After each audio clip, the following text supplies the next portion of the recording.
Have you ever wondered why Minecraft mobs were made the way they are? You have passive, neutral, and hostile mobs, but that basically just describes how they impact the player. Why is there so little focus on how mobs interact with each other? Nature is a beautiful thing. So what if we make mobs better by making the Circle of Life update in Minecraft? To do so, we'll start by making a new kind of villager, the Merchant. A villager type that will provide quests for the player to complete, but this is going to be a greedy merchant. He'll be large, with a giant backpack to carry his wares. I want this villager to stand out too, and to do that, he'll have a powerful mustache and a totally new and improved face. The clothes are also going to look a bit more businessy. Now we just need to add some extra details on the backpack, a brand new top hat, and the fanciest monocle you've ever seen. Alright, maybe not that fancy, but it'll do. And I have the idea to make some of the items visible from the merchant's backpack, like this fishing rod. Now he's looking ready. Our new and improved villager, the greedy but helpful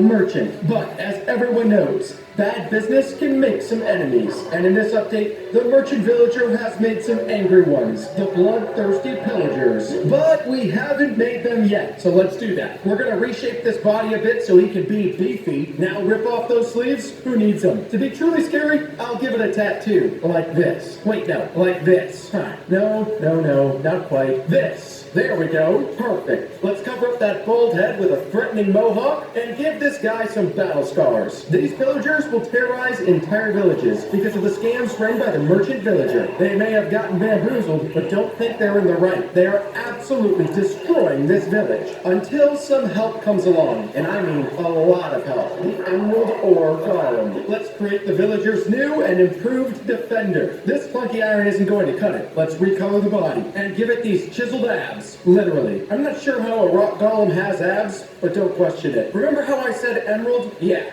I wasn't kidding. Villagers love emeralds, so why wouldn't their defenders be made of them? Not only does this golem look awesome, its attacks are too. No more boring iron golem attacks. This golem will strike raiding pillagers with incredible force and abilities, but you're gonna have to wait around to see those. Trust me, this thing is basically unstoppable until a way stronger illager comes along. Let's get to work on a way better Ravager. Something about this guy is just off. So it's going to need a total rework. Change the body and totally redo the head. Even the color has got to go. And the gray is just, well, boring. So now that we have the shape and colors, we'll need the details. The goal is to make our Ravager have a defined dinosaur-like stature, the face of a rhino, and the feet of an elephant. It's basically the amalgamation of every powerful beast I could think of. And it is no joke. Villagers, pillagers, golems, ha! Nothing can stand in the way of its rampage. Well, nothing except the evil, the terrifying rabbit. So let's get working on this thing. I've always thought these mobs were really underwhelming in design. We can do better. We'll start by putting it on two legs, with the arms dangling in front. If I were to make a real-life rabbit, there wouldn't be much more left to do. So I decided to get creative, making it into a jackalope. I gave it a little horn, changed the ears to flop down over the sides of the head, added some fluffy tufts of fur, and changed the color to an icy blue. Now our mythical rabbit is looking far more interesting. I'm pretty happy with how this rabbit looks. And in-game, it unknowingly will save entire villages just by existing. You may not believe me, but I looked it up. And Ravagers only have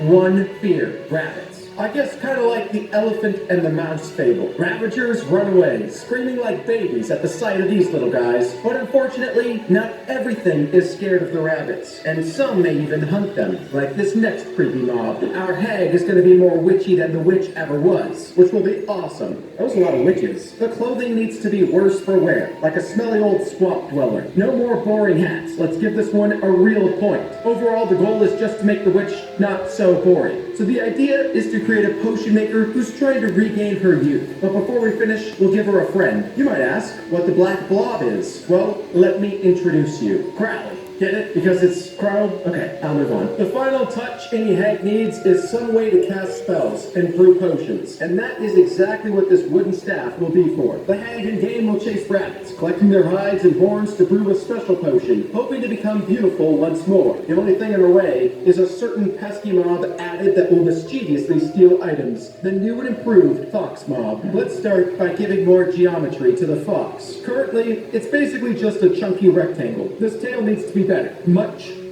better. Alright, well that's a fox. No, I'm kidding. This is where we get creative. I'm actually going to make this into a spiritual fox. So let's turn it blue. Replace all these normal fox features with ghostly ones, and then make the entire body transparent. I like how you can slightly see through the body of the fox. But someone who doesn't love that is the witch, since this fox spirit will sneak up on her and steal her potions. I guess she's not going to be very youthful anytime soon. But in the midst of its escape, it is hunted by another mythical mob. This is going to be our skeletal hunter. I'll start by separating the limbs to make more space, and outlining where I'm going to want the new bones to be. The vanilla skeleton is super boring and flimsy, not very fitting of a hunter. Have you seen archers? They're absolutely jacked. Well, we're gonna make some more crazy changes, like giving it a totally new face, and adding these horns. You might have guessed it, but yes, we're making a skeletal minotaur. This better skeleton will need a better bow, and a new paint job to make the bones a little bit more intimidating. I added some red eyes and dangerous teeth, and now our skeleton is ready to hunt. These skeletal minotaurs have keen senses. Not even the spiritual foxes can hide from their wrath. But being a hunter of cute foxes did not prepare it to defend against a stronger beast of the forest, the bone-hungry wolf.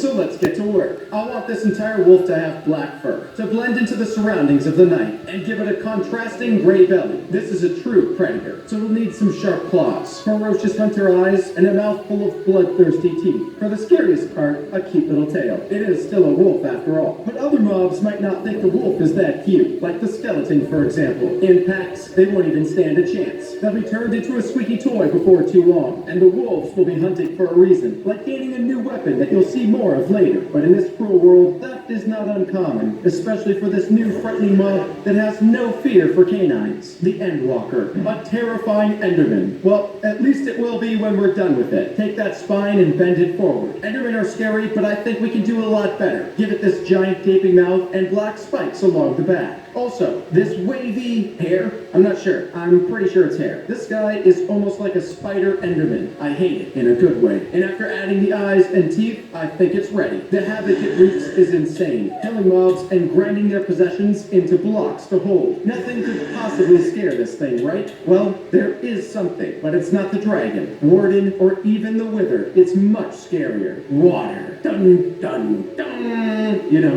because it's an Enderman. Yeah, you heard me right. A salmon. This isn't just any old fish, though. It's going to be almost like a ferocious shark. So we'll add extra fins and a large jaw. Recolor it to fit the whole salmon vibe, and give it one extra long back fin. This might just be the coolest fish I've ever made. And in-game, it will terrorize Endermen, keeping their fish family completely safe from those monsters. Watch out for them in villages, though. They're no joke. Get too close, and yeah, it won't be pretty. But who's that? The merchant? Remember that fishing rod? Yeah. It looks like even the merchant has found its place at the top of the food chain for now. Thus, our Circle of Life update is complete. But now, let's actually go in Minecraft and test to see if it all works like it should. Entering a typical Minecraft village, so far at first glance, everything looks normal. And we even have some of our very normal Minecraft villagers here. Hey buddy, I'm not sure that guy really wants to hang out today. Which is perfectly alright, because the villager we really want is not our average Minecraft villager. We want to find the merchant. And there should be one wandering around in every single Minecraft village somewhere along the outskirts. And we found him, our merchant, with the supplies in his backpack. We can see the fishing rod coming out, poking out the top. Nobody can properly fit a fishing rod in a backpack. Our merchant looks like he's open for trades, possibly working on one right now with an average villager. I don't know if they've come to an agreement on a price, though. And if we interact with our merchant, we can find ourselves on a series of quests. We can trade 10 rotten flesh for an iron sword with sharpness 1, as well as a couple other trades that we'll have to explore later. We don't want to get stuck staring at quests too long, because bad things can happen in a Minecraft village. After only a few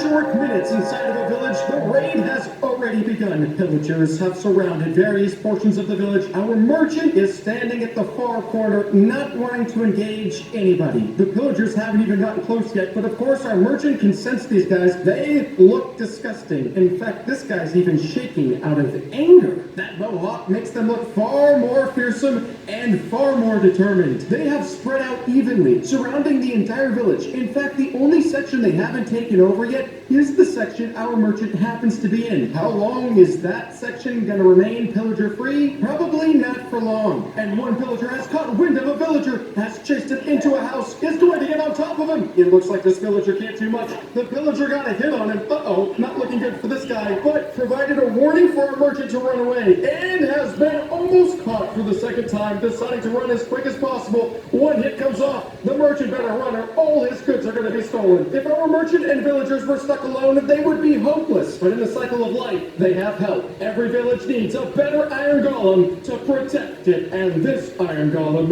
is huge. The Emerald Beefcake, paid for completely by the rich merchants of each village. The Iron Golem instantly goes into defense mechanisms, launching a pillager up into the air and smashing him back down to the ground. Yikes. Great work, buddy. The Golem is off to the next pillager, launches him into the air, and all the raiding pillagers have decided to chase down this Golem. One pillager may have gotten lucky, stuck up on top above the torches, and our Golem can't reach him. But there is one solution that we can utilize to help our Golem out in its defense as quick as possible, returning back to our merchant, and we can trade for our Golem core. Using our Golem core, we can head back to our elite Golem and size him up even bigger. Only one pillager left in our entire village with our Golem on the lookout, and our Golem found him and instantly destroyed him. The perfect defense mechanism for a merchant and a village. But an unstoppable Golem would leave Minecraft out of balance. There's only one way to keep the world in harmony. With the pillagers cleared out, the Ravagers enter the village. Instantly angered by the strength of the Golem, the Ravagers will charge down a villager, wiping him instantaneously,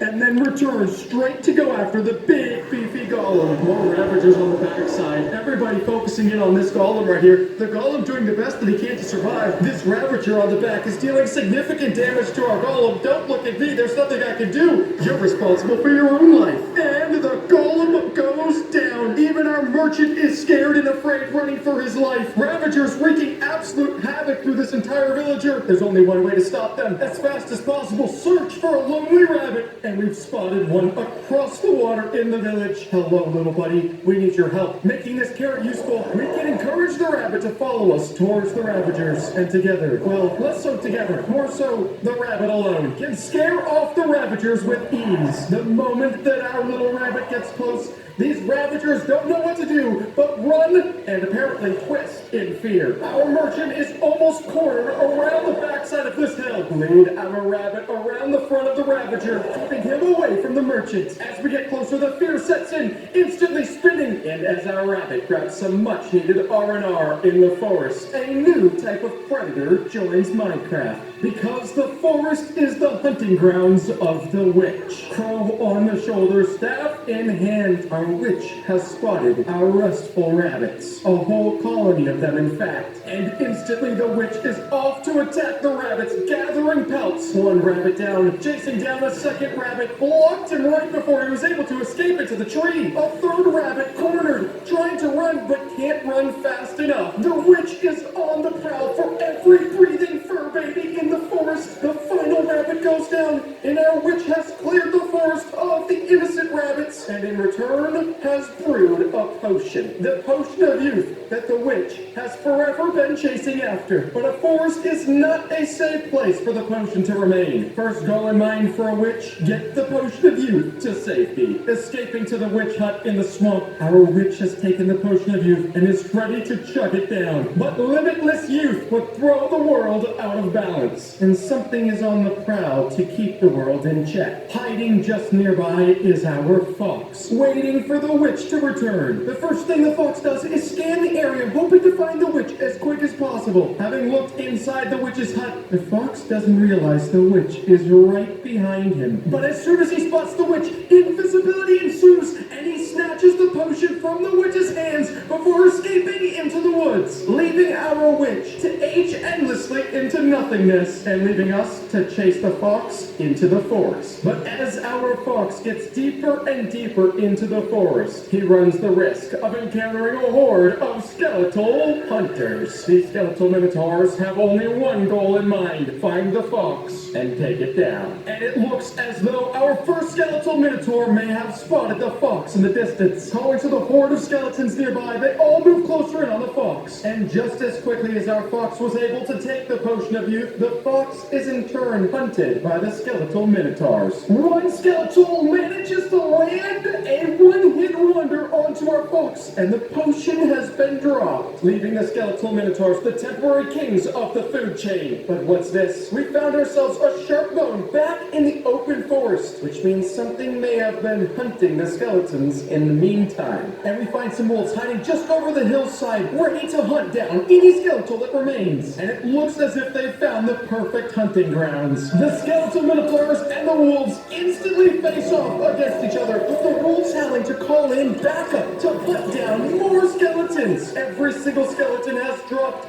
except for the final skeleton remaining. It turns out hunting the fox wasn't enough. The bones of their victories are in the mouths of the wolves. But such a strong and decisive force could easily throw things completely out of balance. And the world is always ready to correct itself. Coming down from the top of the forest, we find an Endwalker. Frightening, moving on all fours in search of any remaining wolf. Instantly teleporting to a wolf in sight all the way near the top of the hill, dragging him into the ground and annihilating him. Teleporting to the next wolf and repeating the same gruesome events to a third wolf and the same gruesome event. These wolves don't stand a chance. What once was the king of the forest is now reduced to dust, and the bone that once marked the victory of the wolves now marks the victory of the Endwalker. Even the most distant wolves at the far ends of the forest have been hunted and eliminated, but balance must remain, and every creature has its weakness. An Endwalker slowly makes it back around to the original village and encounters a pond. A pond full of seemingly innocent fish. Fish that refuse to allow an Endwalker anywhere nearby. But anytime our Endwalker gets close, instantly the fish are going to throw puddles, oodles of water, pulling the Endwalker in closer and closer until eventually they've completely pulled our Endwalker into the water